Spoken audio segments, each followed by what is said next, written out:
ಜೈಲಿಗೆ ಹೋದ ಮುಖ್ಯಮಂತ್ರಿಗಳು. ನಮ್ಮ ದೇಶದಲ್ಲಿ ಹಲವಾರು ರಾಜಕಾರಣಿಗಳು ಜೈಲಿಗೆ ಹೋಗಿದ್ದಾರೆ. ಅದರಲ್ಲಿ ವಿಶೇಷವೇನೆಂದರೆ ಒಂದು ರಾಜ್ಯಕ್ಕೆ ಮುಖ್ಯಮಂತ್ರಿ ಆಗಿದ್ದವರು ಕೂಡ ಕೆಲವು ಅಪರಾಧಗಳಿಂದ ಜೈಲಿಗೆ ಹೋಗಿದ್ದಾರೆ. ಅವರು ಯಾರೆಂದು ತಿಳಿಯೋಣ ಬನ್ನಿ. ಮೊದಲಿಗೆ ಜಯಲಲಿತಾ. 14 ವರ್ಷಗಳ ಕಾಲ ತಮಿಳುನಾಡಿಗೆ ಸಿಎಂ ಆಗಿದ್ದ ಜಯಲಲಿತಾ ಅವರು ತಮಿಳುನಾಡಿನ ಜನಪ್ರಿಯ ಮುಖ್ಯಮಂತ್ರಿಯಾಗಿದ್ದರು. ಇವರು 1991 ರಿಂದ 1996 ಅವಧಿಯಲ್ಲಿ ಮುಖ್ಯಮಂತ್ರಿಯಾಗಿದ್ದಾಗ ತಮ್ಮ ಆದಾಯಕ್ಕಿಂತ ಹೆಚ್ಚು ಆಸ್ತಿ ಸಂಪಾದಿಸಿದ್ದಾರೆ ಎಂಬ ಆರೋಪದ ಮೇಲೆ ಪ್ರಕರಣ ದಾಖಲಾಯಿತು. ಅವರ ಜೊತೆ ಅವರ ಸ್ನೇಹಿತೆ ಬಿಕೆ ಶಶಿಕಲಾ ಕೂಡ ಆರೋಪಿಯಾಗಿದ್ದರು. 2014ರಲ್ಲಿ ಬೆಂಗಳೂರಿನ ವಿಶೇಷ ನ್ಯಾಯಾಲಯವು ಅವರಿಗೆ 4 ವರ್ಷಗಳ ಜೈಲು ಮತ್ತು 100 ಕೋಟಿ ದಂಡ ವಿಧಿಸಿತು. 21 ದಿನಗಳ ಕಾಲ ಬೆಂಗಳೂರಿನ ಪರಪ್ಪನ ಅಗ್ರಹಾರದ ಜೈಲಿನಲ್ಲಿ ಇದ್ದರು ಜಯಲಲಿತಾ. ನಂತರ ಸುಪ್ರೀಂ ಕೋರ್ಟ್ ಅವರಿಗೆ ಜಾಮೀನು ನೀಡಿತು. ನಂತರ 2015ರಲ್ಲಿ ಕರ್ನಾಟಕ ಹೈಕೋರ್ಟ್ ಅವರ ಕೇಸನ್ನು ಖುಲಾಸೆ ಮಾಡಿತು. 1990 ರಿಂದ 1997ರವರೆಗೆ ಬಿಹಾರದ ಮುಖ್ಯಮಂತ್ರಿಯಾಗಿದ್ದ ಲಾಲ್ ಪ್ರಸಾದ್ ಯಾದವ್ ಅವರು 7 ವರ್ಷ 4 ತಿಂಗಳು ಬಿಹಾರದ ಮುಖ್ಯಮಂತ್ರಿಯಾಗಿದ್ದರು. ಮೇವು ಹಗರಣ. 1990ರಲ್ಲಿ ಬಿಹಾರದ ಪಶುಸಂಗೋಪನಾ ಇಲಾಖೆಯಿಂದ ನಕಲಿ ಬಿಲ್ಗಳ ಮೂಲಕ ಕೋಟ್ಯಾಂತರ ರೂಪಾಯಿ ಅಕ್ರಮ ಹಣ ತೆಗೆಯಲಾಗಿದೆ ಎಂಬ ಆರೋಪದ ಅಡಿಯಲ್ಲಿ ಸಿಬಿಐ ತನಿಖೆ ನಡೆಸಿತು. ಹಲವು ಪ್ರತ್ಯೇಕ ಪ್ರಕರಣಗಳಲ್ಲಿ ಅವರು ದೋಷಿಗಳೆಂದು ತೀರ್ಪು ಬಂತು. ವಿವಿಧ ಪ್ರಕರಣಗಳೆಲ್ಲ ಸೇರಿ 20 ವರ್ಷಕ್ಕಿಂತ ಹೆಚ್ಚು ವರ್ಷ ಶಿಕ್ಷೆ ಆಯಿತು. 3 ವರ್ಷ 4 ತಿಂಗಳು ಜೈಲಿನಲ್ಲಿದ್ದ ಅವರು 2011ರಲ್ಲಿ ಜಾರ್ಖಂಡ್ ಹೈಕೋರ್ಟ್ ಅವರಿಗೆ ಜಾಮೀನು ನೀಡಿ ಬಿಡುಗಡೆಯಾದರು. ನಂತರ ಮೂರನೆಯದಾಗಿ ನೋಡೋದಾದ್ರೆ 2019 ರಿಂದ 2024ರವರೆಗೆ 5 ವರ್ಷಗಳ ಕಾಲ ಆಂಧ್ರಪ್ರದೇಶದ ಮುಖ್ಯಮಂತ್ರಿಯಾಗಿದ್ದ ವೈಎಸ್ ಜಗನ್ಮೋಹನ್ ರೆಡ್ಡಿ ಅವರು 2012ರಲ್ಲಿ ಸಿಬಿಐ ಅವರ ಅಕ್ರಮ ಆಸ್ತಿ ಮತ್ತು ಇನ್ವೆಸ್ಟ್ಮೆಂಟ್ ಪ್ರಕರಣದಡಿಯಲ್ಲಿ ಬಂಧಿಸಿದರು. ಅವರ ತಂದೆ ವೈಎಸ್ ರಾಜಶೇಖರ ರೆಡ್ಡಿ ಮುಖ್ಯಮಂತ್ರಿಯಾಗಿದ್ದ ಸಮಯದಲ್ಲಿ ಕೆಲವು ಕಂಪನಿಗಳು ಜಗನ್ ರೆಡ್ಡಿ ಅವರ ವ್ಯವಹಾರಗಳ ಮೇಲೆ ಹೂಡಿಕೆ ಮಾಡಿದ್ದವು ಎಂದು ಸಿಬಿಐ ಆರೋಪಿಸಿತು. ಇದರಿಂದ ನಂತರ ಅವರಿಗೆ ನ್ಯಾಯಾಲಯವು 2012ರಿಂದ 2013ರವರೆಗೆ 16 ತಿಂಗಳುಗಳ ಕಾಲ ನ್ಯಾಯಾಲಯ ಬಂಧನದಲ್ಲಿದ್ದರು.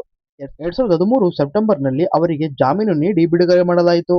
ನಂತರ ನಾಲ್ಕನೇದಾಗಿ ನೋಡೋದಾದ್ರೆ 11 ವರ್ಷಗಳ ಕಾಲ ಹರಿಯಾಣದ ಮುಖ್ಯಮಂತ್ರಿಯಾಗಿದ್ದ ಓಂ ಪ್ರಕಾಶ್ ಚೌತಾಲ ಅವರು 1999-2000ನೇ ಇಸವಿಯಲ್ಲಿ ಸುಮಾರು 3200 ಶಿಕ್ಷಕರ ನೇಮಕಾತಿಯಲ್ಲಿ ಅಕ್ರಮ ನಡೆಸಿದ ಕಾರಣ ಮತ್ತೆ ಅರ್ಹ ಅಭ್ಯರ್ಥಿಗಳನ್ನು ಕಡೆಗಣಿಸಿ ರಾಜಕೀಯ ಪ್ರಬಲದ ಮೂಲಕ ಅರ್ಹವಿಲ್ಲದ ಅಭ್ಯರ್ಥಿಗಳನ್ನು ನೇಮಕಾತಿ ಮಾಡಿದ್ದಕ್ಕೆ ವಿಶೇಷ ಸಿಬಿಐ ನ್ಯಾಯಾಲಯವು ಅವರನ್ನು ದೋಷಿ ಎಂದು ತೀರ್ಪು ನೀಡಿತು. ಅವರಿಗೆ 10 ವರ್ಷಗಳ ಕಾಲ ಜೈಲು ಶಿಕ್ಷೆ ವಿಧಿಸಲಾಯಿತು.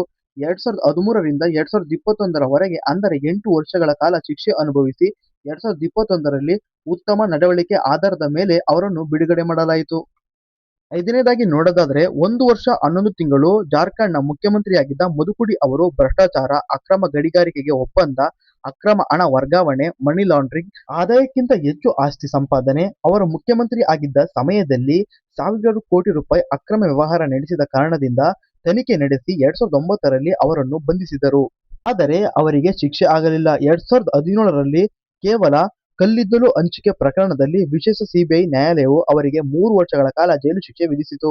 3 ವರ್ಷಗಳ ಕಾಲ ಜೈಲಿನಲ್ಲಿದ್ದರು. ನಂತರ ಅವರು ಬಿಡುಗಡೆಯಾಗಿ ಹೊರಗಡೆ ಬಂದರು.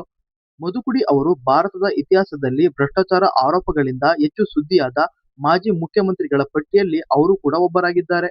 ಆರನೇದಾಗಿ ನೋಡೋದಾದ್ರೆ 7 ವರ್ಷ ಜಾರ್ಖಂಡ್ನ ಮುಖ್ಯಮಂತ್ರಿಯಾಗಿ ಮತ್ತೆ ಈಗಲೂ ನೂತನ ಸಿಟ್ಟಿಂಗ್ ಮುಖ್ಯಮಂತ್ರಿ ಆಗಿರುವ ಹೇಮಂತ್ ಸೊರೇನ್ ಅವರು ಜಾರ್ಖಂಡ್ನಲ್ಲಿ ಭೂ ಹಗರಣ, ಲ್ಯಾಂಡ್ ಸ್ಕ್ಯಾಮ್, ಅಕ್ರಮ ಹಣ ವರ್ಗಾವಣೆ, ಮನಿ ಲಾಂಡ್ರಿಂಗ್ ಪ್ರಕರಣಕ್ಕೆ ಸಂಬಂಧಿಸಿ ಇಡಿ ತನಿಖೆ ನಡೆಸಿತು. 31 ಜನವರಿ 2024ರಂದು ಬಂಧಿಸಿದರು. 5 ತಿಂಗಳು ಜೈಲಿನಲ್ಲಿದ್ದ ಇವರು 28 ಜೂನ್ 2024ರಂದು ಜಾಮೀನು ಪಡೆದು ಹೊರಗಡೆ ಬಂದಿದ್ದಾರೆ. ಏಳನೇದಾಗಿ ನೋಡೋದಾದ್ರೆ ತಮಿಳುನಾಡಿನ ಇತಿಹಾಸದಲ್ಲೇ ಅತಿ ಹೆಚ್ಚು ಕಾಲ ಅಂದರೆ 18 ವರ್ಷ 7 ತಿಂಗಳು ತಮಿಳುನಾಡಿನ ಮುಖ್ಯಮಂತ್ರಿಯಾದ ಎಂ ಕರುಣಾನಿಧಿ ಅವರು ಚೆನ್ನೈನ ಫ್ಲೈಓವರ್ ನಿರ್ಮಾಣದ ಕಾರ್ಯದಲ್ಲಿ ಸುಮಾರು 12 ಕೋಟಿ ಅವ್ಯವಹಾರ ನಡೆಸಿದ್ದಾರೆ ಎಂಬ ಕಾರಣದಿಂದ ಅವರ ಮೇಲೆ ತಮಿಳುನಾಡಿನ ಸರ್ಕಾರವು ಅವರನ್ನು ಬಂಧಿಸಿತು. ಆದರೆ ಅದು ನಿಜವಲ್ಲ ಎಂದು ನ್ಯಾಯಾಲಯವು ಅವರನ್ನು ಬಿಡುಗಡೆ ಮಾಡಿತು. ಆದರೆ ಕೆಲವು ದಿನಗಳ ಕಾಲ ಅವರು ಜೈಲಿನಲ್ಲಿ ಇರಬೇಕಾಗಿ ಬಂತು. ಎಂಟನೇದಾಗಿ ನೋಡೋದಾದ್ರೆ 16 ವರ್ಷಗಳ ಕಾಲ ಆಂಧ್ರಪ್ರದೇಶದ ಮುಖ್ಯಮಂತ್ರಿಯಾಗಿ ಈಗಲೂ ಸಿಟ್ಟಿಂಗ್ ಮುಖ್ಯಮಂತ್ರಿ ಆಗಿರುವ ಎನ್ ಚಂದ್ರಬಾಬು ನಾಯ್ಡು ಅವರು 2023ರಲ್ಲಿ ಕೆಪಿಎಸ್ಎಸ್ಡಿಕೆ ಸ್ಕಿಲ್ ಡೆವಲಪ್ಮೆಂಟ್ ಸ್ಕ್ಯಾಮ್ ಪ್ರಕರಣದಡಿಯಲ್ಲಿ ಬಂಧಿಸಲಾಯಿತು. ಕೌಶಲ್ಯಾಭಿವೃದ್ಧಿ ಯೋಜನೆಯಲ್ಲಿ ಸರ್ಕಾರದ ನಿಧಿ ದುರುಪಯೋಗ, ಅಕ್ರಮ ಹಣ ವ್ಯವಹಾರ ನಡೆಸಿದ್ದಾರೆ ಎಂಬ ಆರೋಪದಡಿಯಲ್ಲಿ 52 ದಿನಗಳ ಕಾಲ ಜೈಲಿನಲ್ಲಿದ್ದರು. ಅವರಿಗೆ ಆಂಧ್ರಪ್ರದೇಶದ ಹೈಕೋರ್ಟ್ ನಿಯಮಿತ ರೆಗ್ಯುಲರ್ ಬೈಲ್ ನೀಡಿ ಬಿಡುಗಡೆ ಮಾಡಲಾಯಿತು. 9ನೇದಾಗಿ ನೋಡೋದಾದ್ರೆ 5 ವರ್ಷ 2 ತಿಂಗಳ ಕಾಲ ಕರ್ನಾಟಕದ ಮುಖ್ಯಮಂತ್ರಿಯಾಗಿದ್ದ ಬಿಎಸ್ ಯಡಿಯೂರಪ್ಪ ಅವರು 2011ರಲ್ಲಿ ಭೂ ಹಂಚಿಕೆ, ಡಿನೋಟಿಫಿಕೇಶನ್ ಪ್ರಕರಣಗಳು, ಅಕ್ರಮ ಗಣಿಗಾರಿಕೆಗೆ ಸಂಬಂಧಪಟ್ಟ ಆರೋಪಗಳು ಇವುಗಳಿಂದ ಸಂಬಂಧಿಸಿದಂತೆ ಲೋಕಾಯುಕ್ತ ವರದಿ ಮತ್ತು ನ್ಯಾಯಾಲಯವು ಆದೇಶದ ಬಳಿಕ ಅವರನ್ನು ಬಂಧಿಸಲಾಯಿತು. 15 ಅಕ್ಟೋಬರ್ 2011ರಿಂದ 8 ನವೆಂಬರ್ 2011ರವರೆಗೆ 24 ದಿನಗಳ ಕಾಲ ಬೆಂಗಳೂರಿನ ಪರಪ್ಪನ ಅಗ್ರಹಾರ ಜೈಲಿನಲ್ಲಿದ್ದರು ಯಡಿಯೂರಪ್ಪ. ಅವರಿಗೆ 8 ನವೆಂಬರ್ 2011ರಲ್ಲಿ ಕರ್ನಾಟಕ ಹೈಕೋರ್ಟ್ ಜಾಮೀನು ನೀಡಿ ಬಿಡುಗಡೆ ಮಾಡಲಾಯಿತು. ಹಾಗಾಗಿ ನೋಡೋದಾದರೆ ಕರ್ನಾಟಕದ ನೂತನ ಮುಖ್ಯಮಂತ್ರಿ ಆಗಿರುವ ಡಿ.ಕೆ. ಶಿವಕುಮಾರ್ ಅವರು 2019ರಲ್ಲಿ ಕನಕಪುರ ವಿಧಾನಸಭಾ ಕ್ಷೇತ್ರದ ಶಾಸಕರಾಗಿದ್ದ ಸಮಯದಲ್ಲಿ ಅಕ್ರಮ ಹಣ ವರ್ಗಾವಣೆ, ಮನಿ ಲಾಂಡ್ರಿಂಗ್ ಪ್ರಕರಣದಡಿಯಲ್ಲಿ ತೆರಿಗೆ ಇಲಾಖೆ ಕೆಲವು ಹಣಕಾಸು ವ್ಯವಹಾರಗಳನ್ನು ತೆರಿಗೆ ತಪ್ಪಿಸುವಿಕೆ, ಹವಾಲಾ ವ್ಯವಹಾರದ ಬಗ್ಗೆ ಆರೋಪದಡಿಯಲ್ಲಿ 2009 ಸೆಪ್ಟೆಂಬರ್ 3ರಂದು ಇಡಿ ಡಿಕೆಶಿ ಅವರನ್ನು ಬಂಧಿಸಲಾಯಿತು. ಅವರನ್ನು ನ್ಯಾಯಾಲಯ ಬಂಧನಕ್ಕೆ ಒಪ್ಪಿಸಿ ದೆಹಲಿಯ ತಿಹಾರ್ ಜೈಲಿಗೆ ಕಳುಹಿಸಲಾಯಿತು. ಒಟ್ಟು 50 ದಿನಗಳ ಕಾಲ ತಿಹಾರ್ ಜೈಲಿನಲ್ಲಿದ್ದರು ಡಿಕೆಶಿ.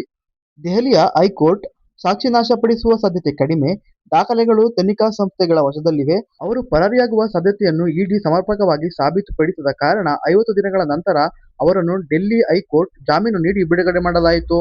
ಇವರೇ ನೋಡಿ ಸ್ನೇಹಿತರೆ, ಜೈಲಿಗೆ ಹೋಗಿ ಬಂದ ಮುಖ್ಯಮಂತ್ರಿಗಳಾಗಿದ್ದಾರೆ. ಧನ್ಯವಾದ.